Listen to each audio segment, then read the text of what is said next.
are. There were a bunch of people in the waiting room, and now they all just disappeared. I don't know if that was my fault or not, but hey, thanks so much for joining us. We appreciate you taking some time to spend with us here today. As you're joining, don't hesitate to drop a little note in the chat. Let us know where you're joining us from in the world. My name is Matthew. I'm over here in Portugal. So I see a few folks. Hey, Andrea, Courtney, Chica. We're going to go ahead and jump on in, and we're going to get started here today.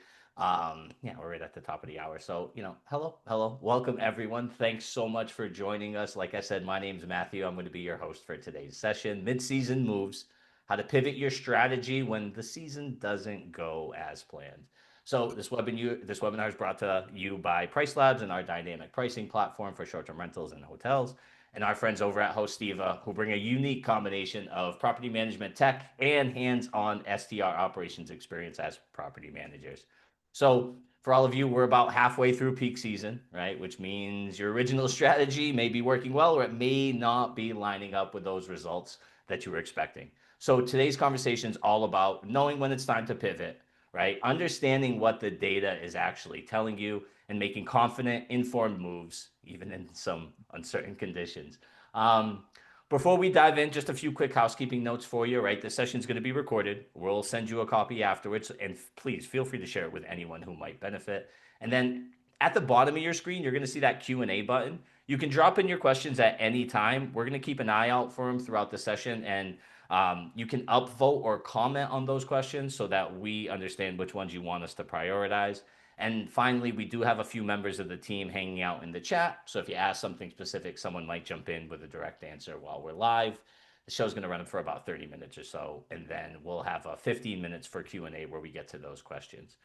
But it's time to meet our speakers here. We got a great panel joining us today. The practice sessions and prep have been absolutely invigorating. So from Hosteeva, we have Talia, who is their Director of Sales and Marketing, and Chris, the VP of Revenue Management. They both have deep insights into pricing strategy across markets and property types, so we're stoked to have them here. And then from PriceLabs, we're joined by Amber, who's a senior solutions consultant based over there in the US. Thanks for being here, all of you, and let's jump on into it, right? So to start, what was your strategy, and is it still working, right? We know plans are important, strategy super important, but so is knowing when to pivot. So Chris, let's get started with you, right? What's that North Star you're aiming for? Are we talking about occupancy? Are we looking at revenue, something else, a combination? Jump into that and tell us a bit more if you could. Yeah, I think, thank you for having me on. Really excited about this. When you're looking for your North Star, I think it depends on your seasonality, right? When you're in your high seasons, such as, the summertime for the beach markets, you're looking to kind of push your average rate. However, if you're going into the wintertime for the beach markets where you're seeing less people looking for rooms, that's where you kind of want to drive a little bit more occupancy, right? So it doesn't mean that you have to drive rate. There's other opportunities, right? You can look at doing visibility boosters on OTAs. You can look at, doing slight discounting further out to try and drive, maybe a 10, 15% discount further out of your booking window. And then, that's better than dropping your rate 30% when you get inside your booking window and you're like, I got to book the room, right? So, looking further out is a big piece, but also understanding your demand generators, where your demand's coming from, right? And understanding what you can attack and what can't you attack. And having a good idea of what that booking window is, right? So that you feel a bit Yeah, more comfortable about what's upcoming and what decisions we need to make, right? What that occupancy looks like when we're expecting those bookings to come in. absolutely. Talia, any other signals that you're watching for when you're evaluating? Is your strategy still working, right? Is our plan still going accordingly, or is it time to make that change? Absolutely. And I'll kind of, put this into English from data nerd to Chris over to all of us who may not be revenue managers, right? So one, when is your season, right? What time are you in your season right now? Is it mid-season? Or is it slow season? Is it off season, right? When do you want to make your adjustment? So Chris made a really good point, right? Talking about later out booking pace and discounting, and when are you going to do that? Think about this, right? 30 days before a booking happens, do you want to be scrambling to actually get that place full, right? So determine when is a time that you actually can put the strategy in place, right? So just ask yourself, like maybe it's North Star, it's occupancy, it's ADR, it's booking pace, and maybe none of that means anything to you. Right now, how are you doing compared to last year, and what time is it in your season? And what can you do moving forward to kind of encourage some revenue to come in the time that works for you? And Amber, so like you're talking to hosts regularly here at Price Labs, right? What advice are you giving them, or what kind of discussions are you having with some of those folks who may be feeling like, hey, my plan isn't working, right? Things aren't looking like I expected them to look at this point. Yeah, I think first and foremost, explaining that success is more than revenue, right? It's more than increasing revenue. And teaching customers to open up their eyes to look at occupancy and look at ADR, average daily rate, if they're not already doing that. And then once they start looking at occupancy and average daily rate, decide when push comes to shove which one is your priority, because you're going to have to choose. You're going to have to choose if you want heads and beds or if you want a luxury price point. That's a lot of my conversations, because a lot of my customers are in the panhandle of Florida and other areas of Florida, as well as all along the Gulf Coast. So, for me, it's a lot of leisure market conversations, and that's often what comes up in those conversations for leisure markets. And how about you, Chris, right? I know you're dealing with this each and every day as well. What's some of the advice that you're giving some property managers right now who are giving you, hey, I'm seeing the doom and gloom, or maybe, so there's some pressures coming from owners or things along those lines. Do you have any advice that you're sharing with them? What are those discussions looking like that you're having today?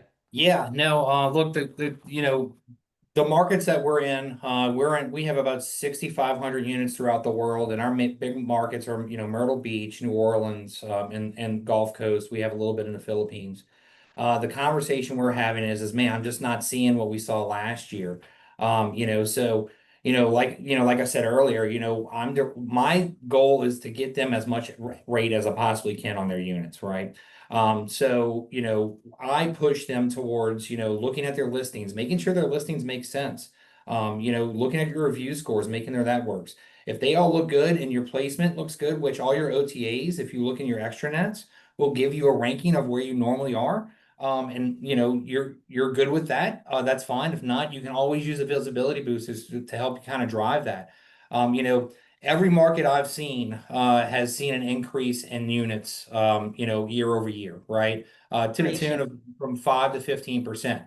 So if there's more units in that market, that means that you have more competition to book your rooms, right? So you need to be, on par with all your listings, understanding your amenities, understanding like what drives pools. Like if you have a swimming pool, your first picture during the summertime should be a swimming pool. Okay. Yeah. Short-term rental units, hotels, that should be it. Okay. That's what people are looking for. They want to cool off because it's hot as hell outside, right? So making sure they have a swimming pool, right? If that's all up to par, listing visibility boosters, right? The visibility boosters is increasing your commission, right? 5%. Okay. I would much rather give the 5% in commission versus dropping rates 20 to 30% just to sell the room. Right. So, looking at that really helps out. Another piece is length of stay, right? Sometimes the markets can't command what they were getting before, right? And you might have been getting the 4-night length of stay. Maybe you need to change some dates to the 3-night length of stay just to try and fill those gap days, those days that you have troubles booking, like the Monday, Tuesday, Wednesdays, right? And the other piece too is looking at cancellation policies. I know we used to do this. Look, I have 25 years in hotels from Hilton to independent brands. What we used to do in low demand periods, if we didn't want to adjust rates, we would be a lot more relaxed on our cancellation policies. I'm not saying that you have to go to a 24-hour cancellation policy, but if you have a 5-day cancellation policy, maybe you change it to 3-day, right? You need to do something to separate yourself from the units that are out there. Let me ask you something here, Chris, because you mentioned, hey, we're not seeing things as we've seen it, as it was last year. I mean, I feel like I've been in the industry now 7 years. I feel like I'm in a bit of a heyday, right? I've seen the joys and everything's flowing. Like, have you been hearing that for the past? Well, did you hear that last year as well? Because we hit a peak, it seems, and people are still looking at those numbers But like we said, competition's increasing, things along those lines. Like, is that a conversation you've been having almost every year now? Yeah, no, and I think that, look, and I started with Hosteeva about a year ago, right? And I started in September of last year. And the conversations were coming from a couple of unit owners last year. Now it's getting a little bit more of those conversations, right? And the piece is that, look, especially in the Gulf Coast market and these beach markets, a lot of these places during COVID were closed, right? So like you saw some exuberant, enormous Yeah. occupancy rate growth in like the Florida Panhandle because they were the only ones that were open, right? And then you look, unfortunately, the owners are like, well, if I did that this year, we can do it the next year. And when that money from PPP loans falls out, and all of a sudden, you're seeing the market outlook where you're not seeing the international market travel as much as you did last year, or you didn't see, the ancillary income that travelers used to have is kind of, gone. That's where it's kind of saying, okay, you have to pivot. And look, you can get market data on this. There's a bunch of great resources, AirDNA, Key Data, that'll give you this information. But one of the easiest ways to do it is just look up travel and, go to Google and look it up. And I guarantee you'll find 50, reports from, credible resources that will help you kind of decide, where, what you need to do. So, Yeah. Incredible resources, right? We'll yeah. make sure we highlight that one. So Amber, let me ask you, like in some of those discussions that you've had, what are some of the disruptors that we're seeing, maybe in the Florida Panhandle or maybe just overall? I know there's a lot going on that side of the pond, if you will, from me here in Portugal. Like, what are some of the disruptors you've seen thus far this year? Yeah, I think that kind of echoing a lot of what Chris said. Um, you know, being flexible. I will get up on a soapbox with customers, particularly in the Florida Panhandle, about being more flexible with minimum length of stay. A lot of larger operators here that kind of sort of set the tone for everyone else, meaning the individual hosts or the smaller companies, is this Saturday to Saturday rule.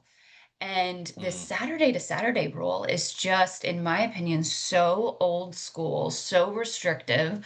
I don't think that we should still be doing it. It made a whole lot of sense when we almost, and this is pre-COVID, we could almost guarantee close to or at 100% occupancy during the core summer weeks, which was usually about 10 or 11 weeks here. And it made sense because it allowed the calendar to fill up in a very systematic, clean way. So operationally, even though there was a whole lot of stress on like turn days, it was beautiful when it came to the calendar. But we're not we're not getting that anymore. yeah. We are scrambling to try to get at or near the occupancy that we did last year.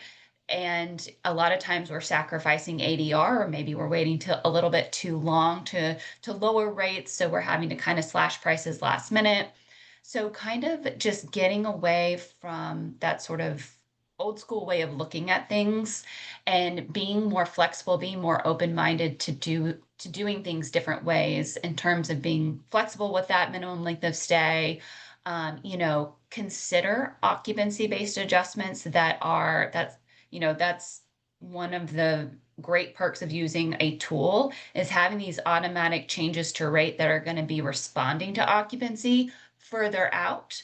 So the rate starts to adjust further out and respond to lack of occupancy so that you're not waiting until last minute and sort of manually forcing the rates down.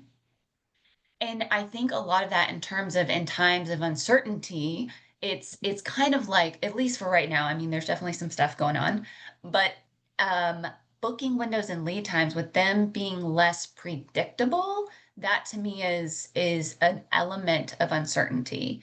And so, being flexible with minimum length of stay and being open-minded to using occupancy-based adjustments to drop the rate incrementally further out to me are kind of primary strategies to keep in mind throughout summer, like as you're continuing to go through summer. And I think like the ever evolving traveler has so much to do with that, right? Like I know that, I mean, I'm planning a week trip here in Portugal and I'm staying in two different places, right? So like instead of just going one week and hanging out there. Like I'm trying to take advantage of my time. So, hey, I'm going to go here and then I'm going to spend a few other days there. It seems like they're a lot more open to that flexibility, right? Drive to destinations and then seeing what's in the area. And there's so many options for me. Like I'm like, I want to go check out another cool Airbnb, right? Like if I'm going to be up in the north of Portugal, like why not go try to see a yurt with a beautiful mountain view? So like with that said, I mean, you're locking it into a week-long booking because we're here in the summer season. You're going to miss out on that potential opportunity and you're narrowing your focus. Home length of stay is lower, but that doesn't guarantee that you're going to get a 4-night stay. Like even though you're lowering it, like you're still going to be picking up the ability to get some of those 7-night stays in there. Talia, how are you helping operators find the upside in some of these challenging situations, right? Maybe in a place where things are slowing down a little bit. Yeah, I think I think you hit nail one, knowing where your traveler's coming from and who, so the ever evolving traveler, like that's one thing that is there, right? Data, right? You don't have to guess this, right? Go look at the data, like where are they coming from? How long are they staying? Take your data and just like Chris said, go find the market. What is like, if you truly feel that 7 to 7 is what works for you, right? And everyone in your neighborhood agrees that way, is the data supporting?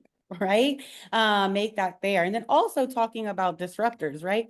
Revenue management, getting the place booked. It's so much more than just the pricing. And we've kind of tapped on some of these things, right? But let's say that this is what tools are here for, right? So what we see is a lot of people, they come in the tools, we help set up, get you priced right, and you make adjustments. And there's some control that you don't have anymore because the technology is getting where you are. So where is the control that you really have other than getting priced right, right? Your property has to be seen, right? We are in oversaturated markets, right? So if it is not seen, it cannot be booked, right? So back into the OTAs, work with your account managers, make sure the listings being there, being the boosting. Also change versus seasonality. I think it was about last summer, one of our operators we work with in the Gulf Coast, he had mentioned that, there was really nothing, like he understood revenue was down, right? But there was nothing he could do revenue-wise to make adjustments. So what he did was he went go change all of his first photos to reflect the season he was trying to book for, right? And he made sure all the photo captions told the story of what the travelers would do when they got there. So that have someone constantly going in, looking at those listings and making changes. And there's like a 3x3 rule in marketing, right? This is where revenue managers and marketing people kind of need to talk a little bit more. And whatever is the top 3 things that you want your traveler to know about that listing, you need to say it 3 times, right? In your headline. 1, we have a pool. We are 5 minutes walk for the beach and a nice backyard, right? Say that again in your photos. The first 3 photos need to say that exact same thing, right? And in the top of your description, there we go again. Let's say it in there again, right? Tell that story, because reality is people take an average of like 9 seconds on the first photo before they move on to your next listing, right? So get there, right? Get priced right. But understand like, hey, right, number 1, the traveler has to see it first. Price is the last thing they see half the time, especially if they're coming from an OTA. We all know that fees, the way it's structured, is someone actually looking on a certain time, right? So let the tools and your partners, right, help you to get to that pricing strategy if you can't really understand that North Star, and take as an owner or someone who's like, hey, I'm not as data focused, get in those listings, right? And if this all sounds exhausting to you, right, every single part of it, right, there are tools, right? Not only the pricing tools or the Hosteeva, right? But like Hosteeva, for example, at this point, we've implemented AI to do listing optimization on all of our listings based on the reviews that come in and any comments from a guest, right? So we can have work orders given up to us saying, hey, this review said that the property was dirty, or that this was broken, or that it wasn't actually 5 minutes for the beach, or hey, it's actually way better than the listing was, and it pings our team to let us know that we need to make these updates or have intelligent owner conversations. And there's like a few key pieces there as well that you highlighted, right? Like especially as we're using AI and there's more algorithms available, so are the OTAs. So making sure that we're selling those points so that the algorithm can pick up on it. It could find that you're that 5-minute walk to the beach and match it with the right guest and traveler. So making sure that you're thorough in those listings And I believe like that's what the beauty is of the further professionalization and like taking on technology. It's not so that you lose control necessarily. Like you're still in control. I'm in control of what ChatGPT does all day and night. But at the end of the day, like it frees up that time for us to focus on some of those other things. You're not worrying about your pricing each and every day and seeing what the market's doing. You're allowing that software to do that for you so that you can review and see like what are those small little pieces outside of revenue that can help me, make some adjustments and boost some of that visibility. So talking And that's about like date. Oh, go ahead. Go ahead. Just add real quick to that, right? That's kind of what like where I see the anxiety come from when we talk to people, right? And I've been in the account management solutions consultant, Verbo, Expedia, pricing tools, for over a decade, all of us together, so many years, right? It's when there's too much going on, when they have, they're doing everything themselves manually. You're a property manager, you're an owner, you're the head of housekeeping, you're the maintenance, you're the VP of revenue. Guess what? You're also the 24/7 call center, right? That is when it becomes difficult for you, right? So you find your partners who can answer those solutions, right? Tech's not taking it over for you. AI is not doing your job for you. It is giving you more time, making your life easier, and also at the end of the day, kind of cutting your operational expenses. It's a performance enhancing application. Matthew, Chris, I had what do you got for us? Yeah, go one for it. more thing to add too. You hit the nail on the head, right? Like, AI is to free up your time to do other stuff, right? Look, not everybody is a data geek like me. Like they don't want to stare at numbers, 6 hours out of the day and they're going to be happy when they go home, right? However, AI is getting to the point where all you have to do is press a button and it'll show you what you need to see, right? So like it will take the mundane part out of it to where you can look at the creative stuff if that's what you want to look at, right? So that's the big piece of AI, cutting time and also doing the stuff you don't want to do, right? That's the biggest piece. Yeah, I like that part. So I'm going to come back to you here, Chris, because I know we talked about discounting a little bit. So, data discounts decision making. What actions are you taking today? How do you make sure it's based on data? Like, what's a framework for deciding when to offer that discount? Like, how have you seen people do it right? How have you advised people, Chris, to do discounting the right way? So I think there's two levels, right? So say your plan isn't working, okay? You're in, you got zero bookings in a month, you're in your booking window, you're priced right, because you're using PriceLabs. Now what do I do, right? That's where you need to kind of say, okay, we need to do some last minute discounting, right? Unfortunately, sometimes it happens, right? But the other part of it is number two, where it's like, when you're looking further out and you're looking at information like, oh man, the market's normally getting like a 3-night length of stay. What if I do a discount on a 4-night length of stay? Then I can get that extra night at like a 10% discount, right? So you want to look at stuff that's outside of what you're normally booking, right? Say you see bookings in November that usually come in 50 days out, right? Start doing a discount 60 days out. That's still better than what you're going to have to do if you're not booking those gap nights when you get to the period. So you want to kind of get outside of what you normally do, your bread and butter, and try and attack from there, right? Attack the items that you don't normally see happen in your market. Okay, and then like what other, and that's a great point as well. Like we're here in the season, but like we're also still looking at beyond the season, right? And we're Mhm. making those adjustments to maybe make up for some of the things that we're faltering here in the middle. Amber, what other pricing strategies, like any other levers that you can see that are maybe being a bit underutilized, or that you would like hosts to take a bit more advantage of that you're in these discussions with? Yeah. So it's kind of interesting, the terminology and like word choice because and this is something I didn't really think of this way until I started working at Price Labs. So when I talk a lot about occupancy-based adjustments, and certainly that to me is different than discounting. That is different than slashing prices. Also, Mm, to me, occupancy-based adjustments is optimizing the rate, right? So we're trying to find it's an automated way of trying to find the sweet spot, the bookable rate, right? And if you are, and certainly I think of discounts as incentives. And so what Chris was saying is right in line with that, right? So you're incentivizing that 4-night stay over that 3-night stay with that discount. mm. But if you also layer in these occupancy-based adjustments to optimize the rate, it is more likely that you're not going to be leaving money on the table than just like, hey, I'm basically trying to give away the nights that I have left available.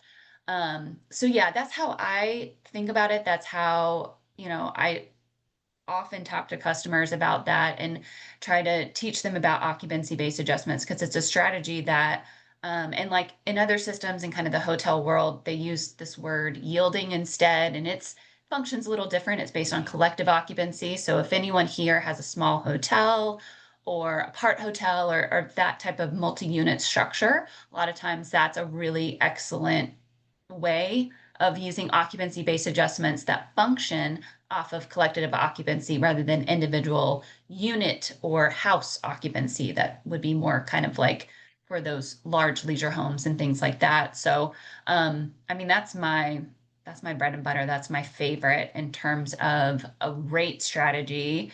And just to say again, really loved what Talia was saying earlier, like was having like light bulbs go off in my head because often my conversations are about like, hey, it's not always a rate issue, right? Like at the end of the day, it's really important to keep in mind that it's not always a rate issue because if you think that it's always a rate issue, you are going to be inclined to discount and discount and discount and slash and slash and slash and assume that you're overpriced when maybe it's a visibility issue or, some sort of marketing element. So I want to No, can say, I? Amber, Oh, sorry. talking about the rate pricing strategy, nailed it right in the head, right? Look, first thing you learn in revenue management, the whole philosophy is selling at the right price at the right time to the right person. That is exactly what revenue management 101 is, right? So really nailed it on the head. And I really like, Talia, I'll let you jump in here, but Amber, the way that you express that, like that's a way that if I was an owner, I want my property manager speaking to me in those terms as opposed to like discounting and things along that of those lines, right? Like having that, hey, this is the way that we're viewing it. It's not so much like we're nervous, it's more, hey, we're in control and this is what we're taking care of here. Like I really like the way that that was framed and it builds more confidence, right? Like I want to work with you now. Talia, did you have something you want to add? Yeah, so I mean, to add on to visibility in just a little bit, I think there's two KPIs here that we should really talk about that we'd be remiss not to do. One, RevPAR and also midnight stay, right? So sometimes you're adjusting your midnight stay from like $1 to $5 can make like this huge difference. But I don't want to talk about the 1 to 5. I want to talk how do you determine your midnight stay, right? So we hear this often, like with owners, it is your most valued property. It's so awesome. You have a second home. Like that is amazing, right? What would you prefer rather than zero? Do you want $0 or what do you want? That's really what it is. And the idea is that the tools, this is a baseline parameter, right? Our goal is to never get there unless maybe you're in off season, right? But again, do you want zero or nothing? Let's go to RevPAR right now. We're talking about ADR and occupancy, right? RevPAR is basically the equivalent of your when you're adding together the value of what that occupancy and that ADR is giving you, right? So if you're looking directly at those metrics differently and you're like, oh man, occupancy is going down and ADR is going down. Well, if that's happening, you're not doing well. We got to look at that one, right? Right. But it's going to tell you what is the value of each night sold, your occupancy versus the ADR, right? So maybe, right, if you sold it $5 less, right, did the value of these nights go up? There are different ways that you need to look in that in terms of that, but really more RevPAR is confusing, really more the midnight rate because visibility, right? We're talking about how you're being seen on a platform, right? So if you have a midnight rate of $105 a night and somebody went in and said that they wanted $95 a night, you're not going to show up, right? There's things that you have to kind of just look at when there. And so little, like I said, we're not saying go discount by 10%, right? Or anything like that. Tiny adjustments just to see if it'll make some kind of change for you. And as we're getting close to we're running out of time here. Just to give you guys a one last opportunity, if you want someone to, what do you want them to take away from this session, right, Chris? What's your final thought? What's something that you're hoping some managers can take away and help them generate a bit more revenue or generate a bit more occupancy? Yeah, the biggest piece is know your market. Know your market, know your seasonality, know your demand generators, know what your special events are, and know when those events change, right? Like for instance, New Orleans. We understand we're not going to get the rates in October that we did last year because we don't have Taylor Swift coming in 2025 for 3 days in a row, right? So understanding that and pricing to your competition, right? I think that's the biggest piece is just understanding that, and that'll get you a long way. And I'm going to add one more too is having a plan, having a budget, right? Like, hey, this is what I did last year. This is what I want to do this year. And then, trying to follow it from there, but also have an exit, a strategy to make sure that you can still fill if your plan's not going in place. Yeah, it's not the magic times when things just appear out of nowhere, if you would, right? Amber, what do you got for us? What's that one takeaway you're hoping somebody takes from this session? One of the things I haven't really had a chance to kind of, I don't know, comment on and sort of be a revenue manager cheerleader is that when you're in a revenue management role, as host, you're probably wearing multiple hats, so you're doing more than just revenue management. But I think it's super important to always look at the positive, to know that there's more than one KPI to look at, and there's more than one way to look at that trend of that KPI.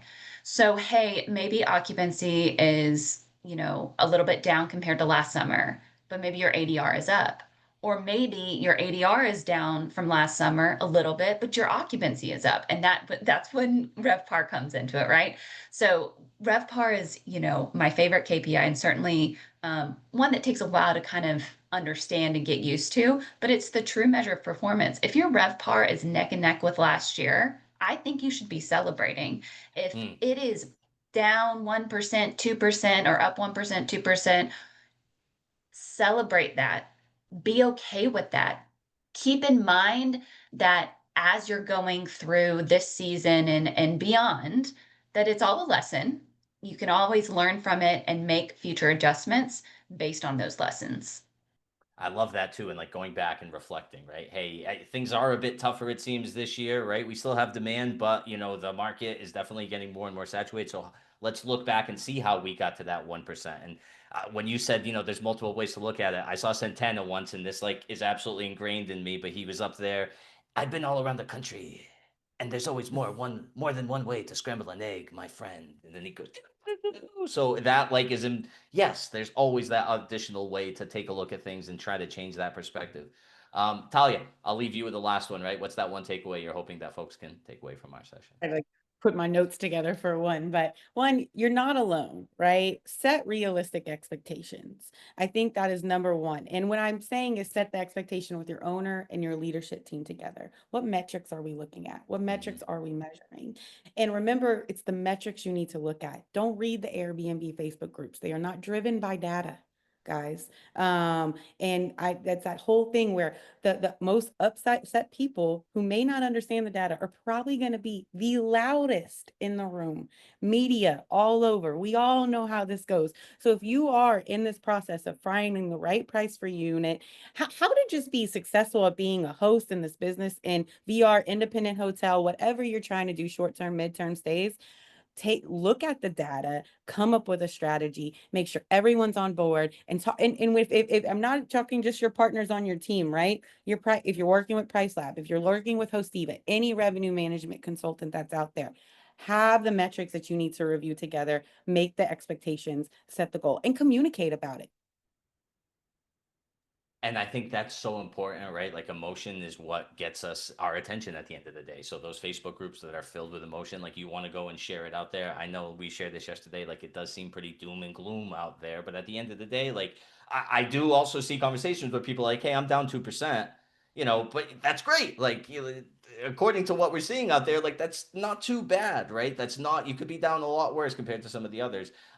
Folks, so now we've hit the Q&A portion. Like if you do have any questions, go ahead and throw it in either the Q&A or in the chat directly. Like, what do you want to know from our revenue managers here? And again, like making sure that you're working with a trusted partner and understanding where this information is coming from. Like there's opportunities to connect with professionals all over the industry. Find some of those people who you see are doing it right and reach out. That's the other part that I kind of love about this industry is like it's hospitality.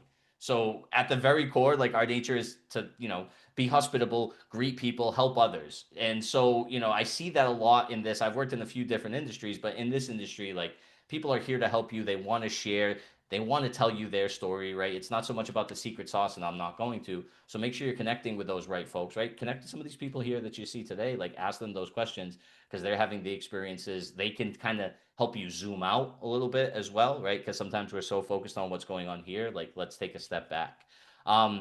Amber, anything that we didn't cover that you want to jump into? Anybody, as we're waiting and see? I guess nobody's got questions. No worries whatsoever. Feel free to ask us anything that any of you are seeing or having discussions that you feel maybe we didn't cover today that you want to touch upon, since we got a few more minutes for our audience.